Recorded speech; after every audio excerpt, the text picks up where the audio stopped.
श्री स्वामी समर्थ प्रेक्षकांनो, तर इकडे पत्रकारांच्या गर्दीमध्ये आनंदी आणि युगंधरने एकमेकांना छानपैकी सांभाळून हा जो काही आपल्या युगंधरच्या पुरस्कार सोहळ्याचा इव्हेंट आहे तो खूप सुंदर पद्धतीने पार केलेला आपल्याला इकडे पाहायला मिळणार आहे. पण या सगळ्यामध्ये आपला विद्याधर काहीतरी काड्या करण्याचा प्रयत्न करत असतो. त्याप्रमाणे त्याने पत्रकारांना भडकावून इकडे या दोघांच्याही म्हणजे आनंदी किती लहान आहे आणि हा इतका वयस्कर माणूस आहे, तिच्या बापासारखा आहे आणि त्याने एवढ्या कवळ्या पोरीसोबत लग्न केलं, अशा बऱ्याचशा शब्दात इकडे विद्याधरने पत्रकारांना भडकवलेलं आपण पाहणार आहोत. पण आपले आनंदी या सगळ्या पत्रकारांची बोलती, युगंधरची बाजू घे, त्या सगळ्या पत्रकारांची बोलती कशा प्रकारे बंद करणार आणि आनंदी आणि युगंधर छानपैकी एकमेकांना सांभाळत हा इव्हेंट कशा प्रकारे एन्जॉय करणार, हे सगळं तुम्हाला मालिकेच्या येणाऱ्या काही भागांमध्ये पाहायला मिळणार आहे. तर मग प्रेक्षकांनो, हे सगळं नक्की मालिकेमध्ये कशा प्रकारे घडत गेलं हे जर तुम्हाला जाणून घ्यायचं असेल तर तुम्ही आपला हा व्हिडिओ अगदी शेवटपर्यंत बघा, म्हणजे तुमच्या सगळं काही इकडे लक्षात येऊन जाईल. तर इकडे मालिकेमध्ये आपली माईंनी जी काही भन्नाट आयडिया शोधून काढलेली असते त्या सगळ्या आयडियाचं आता इकडे प्रॅक्टिस चालू असते. माई हेडफोनद्वारे आनंदीला सगळं काही प्रशिक्षण देत असतं, जेणेकरून तिकडे उद्या तो अवॉर्ड फंक्शनमध्ये काहीही गोंधळ होता कामा नये आणि आनंदी इकडे गोंधळून जाऊ नये म्हणून माई आता आनंदीला छानपैकी ट्रेनिंग देताना आपल्याला इथे पाहायला मिळणार आहे. माई आणि बापू त्यांच्या खोलीमध्ये बसून इकडे हॉलमध्ये आनंदीला एकटीला सोडलेलं असतं आणि आनंदीला माई सांगत असते की तुझ्या डोक्यात घराची जी काही पहिली कल्पना आहे ती सगळी पुसून टाक आणि मी सांगेल त्या सूचनांचे पालन करत आज तू माझ्या इशाऱ्यावर नाचायचं, असं आता माई इकडे आनंदीला सांगत असते. आनंदी ही अगदी माई सांगेल त्या पद्धतीने हुबेहूब वागत असते आणि छानपैकी इकडे आता आपली माई आनंदीला इकडे समीराच्या फोटोपाशी, हॉलमध्ये, त्याच्यानंतर किचनमध्ये सगळीकडे आपले फिरवत असते आणि आनंदी ही अगदी अचूकपणे तिची सगळी काही इकडे जी काही टास्क असतात ती पार पाडत असते, बरं का. आता हे सगळी प्रॅक्टिस चालू असताना हॉलमध्ये युगंधर आलेला आपल्याला पाहायला मिळणार आहे. युगंधर आता समीराच्या फोटोसमोर जाऊन समीराला चंदनाचा टिळा लावतो आणि बोलतो की आपल्या कंपनीला मला खूप मोठं यश मिळालं आहे आणि या सगळ्यामध्ये तुझा मोलाचा वाटा आहे. तुझ्यामुळेच आज हा आपला दिवस पाहायला मिळाला आहे, त्यामुळे मी तुला हा सुंदर चंदनाचा टिळा लावत आहे. आता मस्तपैकी इकडे मालक साहेबांनी समीराच्या फोटोला चंदनाचा टिळा लावलेला असतो. आता माई आणि बापू बोलतात की आनंदी, तू सुद्धा आता जायचं आणि युगंधरला त्याच्या हातातली चंदनाची टिळ्याची वाटी घेऊन त्याला टिका लावायचास. आता इकडे आनंदी बोलते, माई मी हे कसं करणार आहे, मी गोंधळून जाईल. पण आता आनंदीला माई बोलते की हा तुझा दुसरा टास्क आहे असं तू समज. आता इकडे माईच्या सांगण्यानुसार आनंदी तिकडे युगंधर जवळ जाताना आपल्याला पाहायला मिळणार आहे. माईंच्या सगळ्या सूचनांचं पालन करून आनंदी बरोबर तिकडे आता युगंधर जवळ जाते आणि युगंधरला बोलते की मालक साहेब, मला सुद्धा तुम्हाला चंदनाचा टिळा लावायचा आहे, कारण या सगळ्या यशामध्ये जितका वाटा समिधाताईंचा आहे तितकाच तुमचाही आहे. तुम्हीही खूप सारे कष्ट घेतला आहे आणि त्या कष्टाचं चीज म्हणून तुम्हाला हा पुरस्कार मिळत आहे, त्यामुळे तुम्ही सुद्धा चंदनाचा टिळा लावण्याच्या साठी एकदम योग्य पात्र आहात, बरं का. आता आनंदीच्या हट्टावर इकडे युगंधर सुद्धा आनंदीकडने बरोबर तो चंदनाचा टिळा लावून घेण्यासाठी तयार झालेला असतो. आता आनंदी इकडे न गोंधळता माई सांगेल त्या पद्धतीने त्या माईंच्या सगळ्या सूचनांचं पालन करून बरोबर युगंधरच्या कपाळाच्या मधोमध आता चंदनाचा टिळा लावताना आपल्याला पाहायला मिळणार आहे. आणि तिकडे आनंदी यशस्वी झाल्यामुळे माई मोठमोठ्याने ओरडते, यस, जमलं जमलं जमलं. आता युगंधर बोलतो की हा तर माईचा आवाज आहे, काय जमलं. तेव्हा आनंदी बरोबर माईची बाजू सावरत बोलते की अहो, त्या आजकाल खूप साऱ्या गेम्स खेळतात, एखादी लेवल पार पाडली ना की त्या अशा जल्लोष करत असतात. आता आपल्या आनंदीने माईंची बाजू बरोबर इकडे युगंधर समोर सांभाळून घेतलेली आपल्याला पाहायला मिळणार आहे आणि आनंदीने छानपैकी इकडे युगंधरला चंदनाचा टिळा लावून सन्मानित केलेलं सुद्धा आपण पाहणार आहोत, बरं का. आता इकडे आनंदीला माई बोलते की बाळा, बरोबर तो आता आमच्या खोलीमध्ये निघून ये, आपल्याला पुढची तयारी करायची आहे. आणि आनंदी निघून गेल्यानंतर युगंधर इकडे तिथे शिल्पा आलेली असते आणि शिल्पाला सांगत असतं की ताई, उद्या आम्हाला त्या पुरस्कार घेण्यासाठी जायचं आहे, त्यामुळे तू सुंदरपैकी आनंदीला छान आपली महाराष्ट्राची शान अशी सुंदर पैठणी नेसव आणि तिला तयार करून उद्याच्या फंक्शनसाठी छानपैकी रेडी कर. आता इकडे शिल्पाला युगंधरने अशा सूचना दिल्या, तर शिल्पा काय ऐकणार आहे का? युगंधर शिल्पाला एवढं सांगून तिथून निघून जातो आणि शिल्पा बोलते की त्या कचऱ्यातून आणलेल्या मुलीला उद्या मी तयार करायचं आहे. शक्य आहे का ते? त्या पोरीला मी अजिबात तयार करणार नाही. दुसरीकडे माईच्या खोलीमध्ये आता या सगळ्यांची टोळी जमलेली असते आणि इथे आता शिल्पा ही रागारागात आलेली असते आणि आनंदीला बोलते, काय गं पोरी, उद्याच्या फंक्शनला जायचं नाही, तुला मी बजावून सांगितलं आहे ना, आणि कसल्या इथं जल्लोष चाललाय, कसल्या पार्ट्या चालल्यात. तेव्हा आता माई बोलते की अगं शिल्पा, जी आपल्याला अडचण होती ना ती दूर झाली आहे. उद्या आनंदी त्या सोहळ्याला जाणार आहे. आणि आनंदी ही आता शिल्पाताईला अगदी ठणकावून सांगते की हो शिल्पाताई, मी उद्याच्या एवढ फंक्शनला जाणार आहे. प्रश्न फक्त माझ्या आंधळेपणाचा किंवा मी तिथं जाण्याचा नाही, तर उद्या माझ्या नवऱ्याच्या म्हणजे मालक साहेबांच्या सन्मानाचा प्रश्न आहे. त्यांना इतका मोठा पुरस्कार भेटणार आहे आणि मी जाण्याने त्यांच्या पुरस्काराला जर शोभा येणार आहे, तर मी तिथे जाणार आणि मी माझा पत्नी धर्म निभावणार.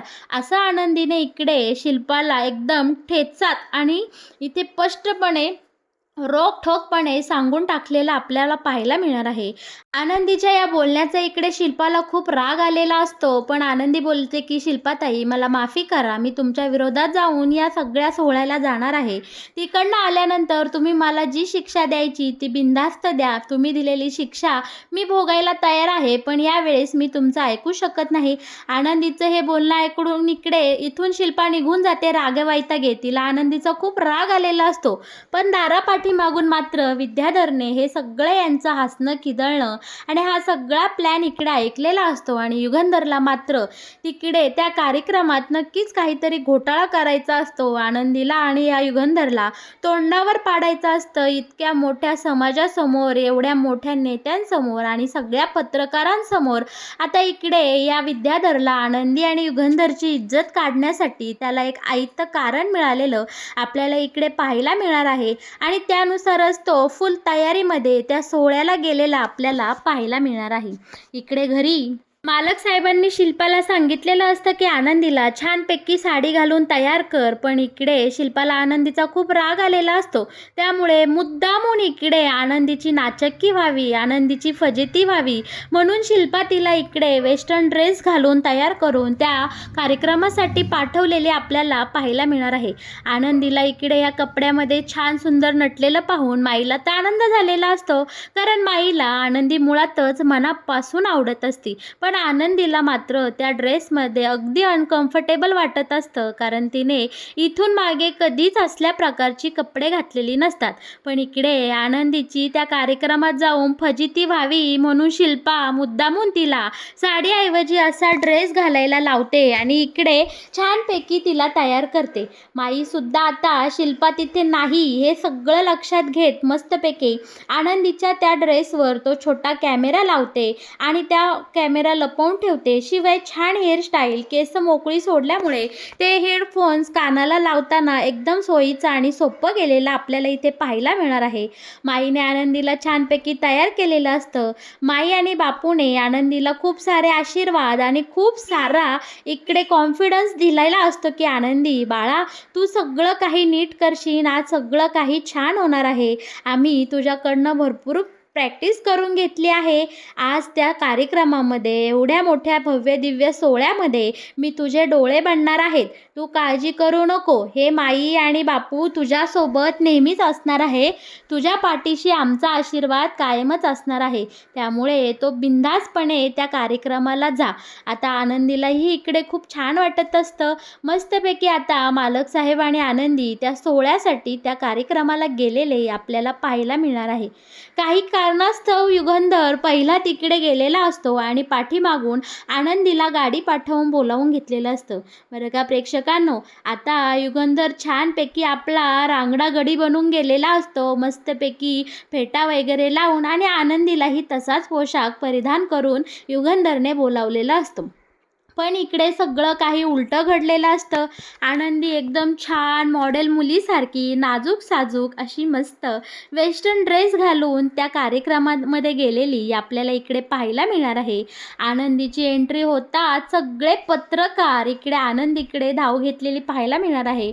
आनंदी इतकी सुंदर दिसत असते, अगदी एखाद्या हिरोईनीला लाजवेन अशी गोंडस आपली आनंदी दिसू लागलेली असते. युगंधरही आनंदीचं हे रूप पाहून थक्क झालेला असतो, कारण ज्यावेळी आनंदीची एंट्री या सगळ्या इव्हेंटच्या ठिकाणी झालेली असते तेव्हा युगंधरनेही तोंडात बोटं घातलेली असतात, कारण आनंदी खरंच खूप गोड दिसत असते.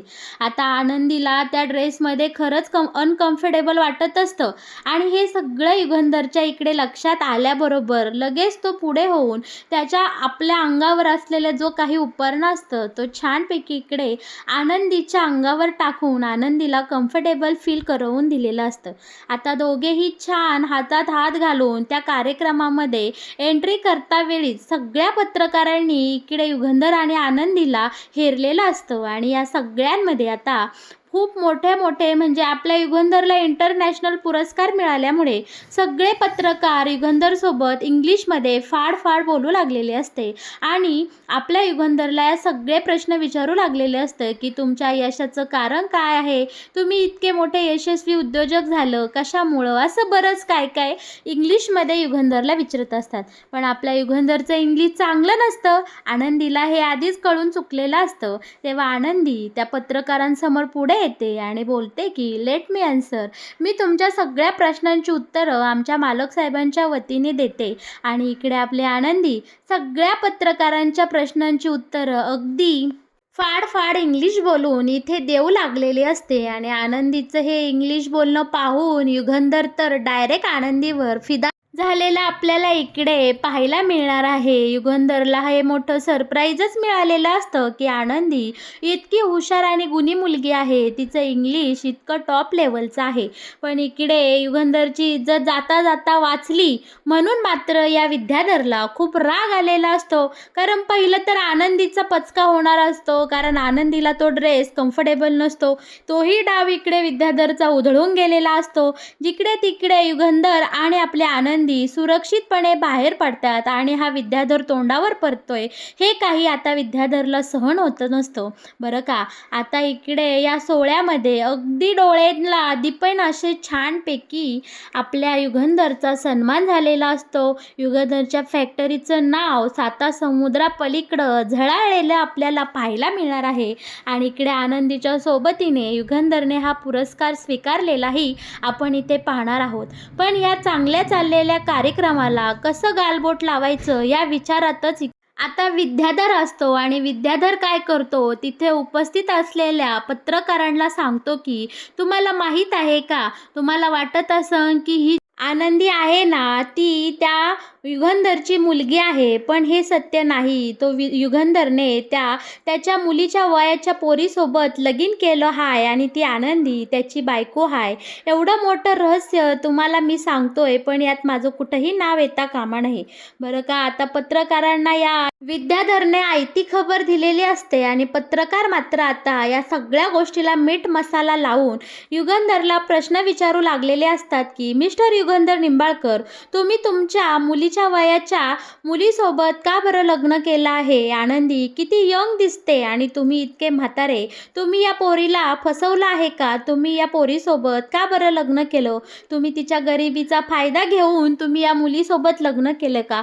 असे नको ते आरोप आता इकडे मालक साहेबांवर होताना आपल्याला पाहायला मिळणार आहे आणि हे आरोप होत असताना मात्र इकडे विद्याधरला खूप गुदगुल्या होत असतात आणि तो बोलतो की अब आया ना मूड पहाड पर. हेच तर हवं होतं मला किती वेळापासून. नुसतंच काय त्या आनंदी आणि त्या युगंधरचं कौतुक कौतुक कौतुक ऐकून ऐकून माझं कान किटलं होतं. आता कसं जरा माझ्या कानाला गारवा मिळतो या. बोला बोला, अजून बोला, अजून याला प्रश्न विचारा की तुम्ही त्या आनंदीसोबत का बरं लगीन केलं. आता इकडे विद्याधर तर खूप खुश झालेला असतो, पण प्रेक्षकांनो आपले आनंदी आपल्या मालक साहेबांचं नाव कधी बुडू देईल का? त्यांची बदनामी होऊ देईल का? ते शक्य तरी आहे का? आता इकडे आनंदी पुढे होऊन सगळ्या पत्रकारांना त्यांच्या प्रश्नांची इतकी शांतपणे उत्तरं देते आणि बोलते की मालक साहेबांवर नको ते आरोप करण्याआधी जरा स्वतःचे चेहरे आरशात जाऊन बघा. प्रत्येक माणसामध्ये काही ना काही क्रूर माणूस दडलेला असतो, पण सगळे काही धुतल्या तांदळाचे नसतात. राहिला प्रश्न की मालक साहेबांनी माझ्यासोबत लग्न का केलं, तर इकडे आता आनंदी सगळ्या पत्रकारांना या विद्याधरने केलेला सगळ्या कारस्थानं कांड सांगत बसते आणि बोलते की त्यांच्या भावाने मला भर लग्नातून पळवून नेलं, पण मालक साहेबांनी माझ्या आजोबांची, माझ्या वडिलांची, आमच्या घराण्याची इज्जत राखण्यासाठी माझ्यासारख्या गरीब मुलीसोबत लग्न केलं. आमची खरं तर 2 टायमाची खायची सुद्धा ऐपत आहे, पण मालक साहेबांनी गरीब उच्च नीच हा सगळा भेदभाव बाजूला ठेवत माझ्यासारख्या निराधार मुलीसोबत लग्न केलं आणि मला त्या निंबाळकर वाड्याची सून म्हणून इतका मोठा मान मिळाला आणि तुम्ही अशा देव माणसाला इतके वाईट साईट प्रश्न विचारत बदनाम करत आहात. तुम्हाला हे शोभत नाही पत्रकारांनो. आनंदीने इकडे विद्याधरची सगळी पोल पत्रकारांसमोर खोलत आता इकडे युगंधरचा जो काही चांगुलपणा आहे किंवा त्याचं जे खरं रूप आहे ते इतक्या सुंदर शब्दामध्ये पत्रकारांसमोर मांडलेलं असतं की अगदी या विद्याधरचं नाव विद्याधरच वर पलटलेला असतो. खरं तर तो गेला असतो युगंधरची बदनामी करायला, पण त्याचीच बदनामी अख्ख्या पत्रकारांमध्ये आता झालेली आपल्याला इथे पाहायला मिळणार आहे. तर मग प्रेक्षकांनो, कसा वाटला तुम्हाला आनंदी या मालिकेत येणारा हा नवीन ट्विस्ट? या मालिकेचे असेच नवनवीन अपडेट जर तुम्हाला सगळ्यात आधी जाणून घ्यायचे असतील तर तुम्ही आपल्या या चॅनलला नक्की सबस्क्राईब करा आणि हो, आपल्या व्हिडिओला लाईक केल्याशिवाय अजिबात कुठे जाऊ नका. धन्यवाद.